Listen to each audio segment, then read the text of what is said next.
Hello and welcome back. Today we'll be talking about the simplest and often most overlooked aspect of fantasy hockey, and that is preparation. It's absolutely imperative that you take just a few minutes minimum to think about the draft, how you want to attack it, and what you're trying to accomplish.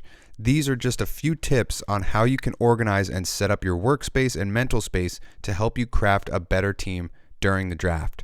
So, just a quick introduction. If you haven't had success in fantasy and you're looking for that edge, that special sauce that will finally get you over the hump, some simple preparation can make a world of difference.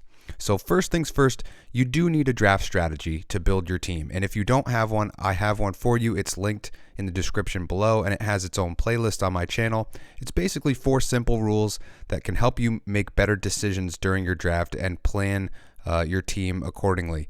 Now, there are many other strategies out there, so if you don't like mine, find one that works for you and your league format specifically, because that is a big factor as well. Now, you will need to take your league format into account here because strategies change and need to be adapted to different league sizes and different formats. So, for example, a strategy that works for a 12-team head-to-head categories league probably won't work for a 20-team rotisserie league. By the way, if you're in a 20-team league, I would get out immediately. That's too many teams. If you're in a 6-team league, I would get out immediately. That's not enough teams. Usually 8, 10, 12, 14, 16. Those are the ranges of league size that you want to be in. But that definitely does factor into your strategy because the different league size will change up where the picks are going. And as you know, there's a set amount of players that are fantasy relevant every year in fantasy. So if you have a larger amount of players to pick from for a smaller league size, that can make a lot of difference as well. But don't go into your draft blind or unprepared and expect championship results because that's obviously not how anything works in life. So tip number 1, I would strongly suggest that you try is to plan out where you will be picking as early as possible. So usually draft positions are set no later than an hour before the draft. So once you know where you're drafting, you can plan out where your other picks will be and use that to try to target guys in those ranges, especially for the earlier rounds. So if you're, not that great with math, or if you want my own personal data draft pick planner cheat sheet, you can see this here. This will tell you, this is a 12-team example. If you're picking first, your next pick is 24 and 25. If you're picking sixth, then you're at 19 and 30. So that can kind of give you a sense of where you need to be looking down your chart when you're looking at the draft suite. And that can help you plan because if you're thinking about positional scarcity, if you're thinking about where you might want to target your first goaltender, your first defenseman, etc., it's very important to know where your next pick is. And a lot of times, if you change the format on Yahoo, or if you're in an ESPN league or whatever, they might not have your next pick clearly marked out for you in the draft suite. So this is an easy way to just have a little bit more organization, a little bit more preparation going into your draft. And if you want this specific one, you can access this cheat sheet and all of my visualizations in the link below for the Patreon membership, just $3 a month. You get access to all of the charts and visualizations I use on the channel itself. In addition, there's a couple other visualizations I've been putting up over the last number of days. And if you're in the $5 a month tier, then you get access to the Discord chat. And I've been posting a lot of those visualizations early for the Discord members so they can have access to that as well a little bit sooner. Either way, you want to think ahead and you want to know where you're picking so you can strategize which positions you may want to target in specific areas. And this is the easiest way to organize yourself for that purpose, is to plan ahead. Now, you're not going to plan ahead and think, okay, I'm picking second. Where's my 11th round pick?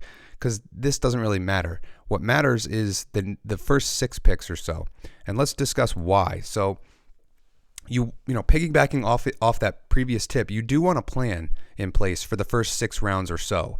So when I go into a draft, I know that I want to come out of the first 6 rounds with, and I'll just use this as an example, let's say 2 elite defensemen, at least 1 goalie, preferably 1 to 2 goal-scoring wingers, and a best player available, or maybe a value player who dropped to me because of the way that the draft was unfolding.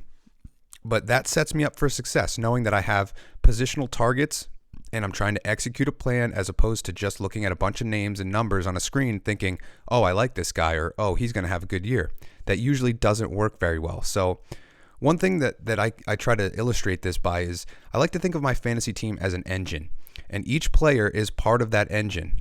So if you have 6 turbochargers on your engine, it doesn't make you any faster. It doesn't make your car go any faster unless you're 4 years old and have no idea how an engine works. Then it's, it'll go super speed because it's got 6 turbochargers. But to build an engine properly, you need the block, you need the heads, you need the intake and exhaust manifolds, some spark plugs, fuel management. Then maybe if you add a turbo with the appropriate pieces around it, then maybe your car won't just get you across the finish line, but you could actually win the race. And that's what we're trying to do here. Win the race, win your fantasy league. But each player is a part of this machine. And building a fantasy team without a plan is like building an engine without any instructions or experience. So it is important to have a plan, to have a map for what you're trying to accomplish, especially with the first 6 rounds. And why do I highlight the first 6 rounds? Because that's where a lot of players take on too much risk. And if you make a mistake in the first 6 rounds, it's very difficult to overcome that.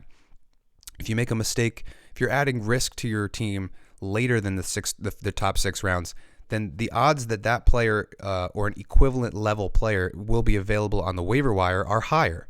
But if you're picking a guy in the 2nd round and you swing and miss on that pick because you were taking on too much risk in that file at that range, or if you just didn't have a plan, then you potentially struck out with one of your most important picks, and it's very difficult to find that on the waiver wire. So it's very difficult to come back from making a mistake in the first 6 rounds. That's why you want to focus in on those and have a plan in place, know what positions you're targeting, and know what you're looking for before you get to the draft.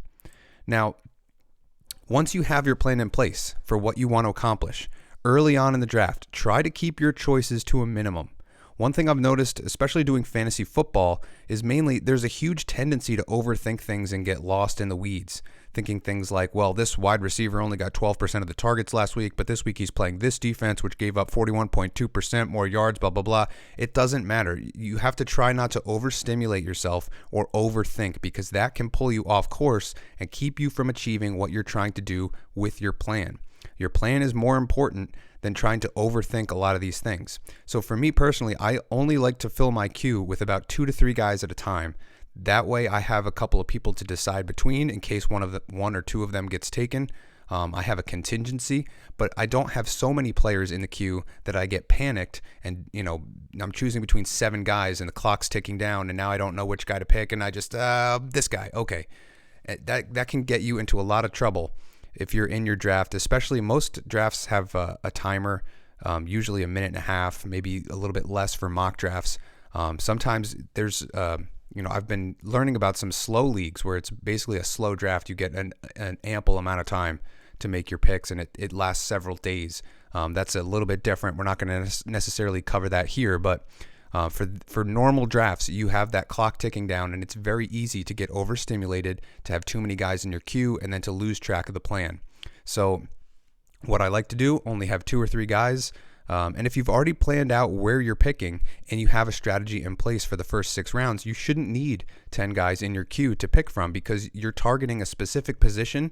You're targeting a specific purpose. So you don't need 7 guys to fill one role. You need 2 or 3 guys that can fill that one role, and then you choose between the 2 of them.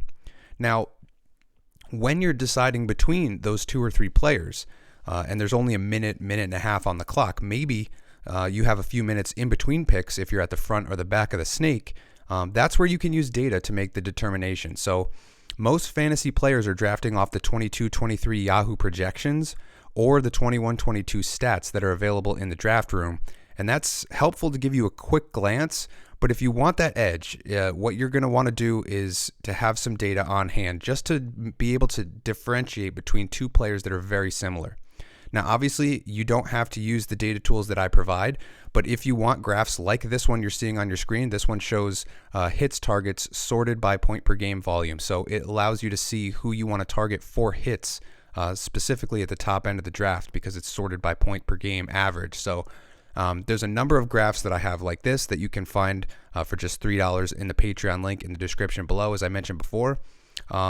I like to have them open in another window, maybe on another monitor, just to quickly reference if I'm deciding between 2 players, or if it's deeper in the draft and I need a hits guy. I have a hits dashboard, not just this one. There's another hits target dashboard You can find the top offensive, defensive hitters, or if you're looking for a defensive, defenseman who puts up a ton of shots.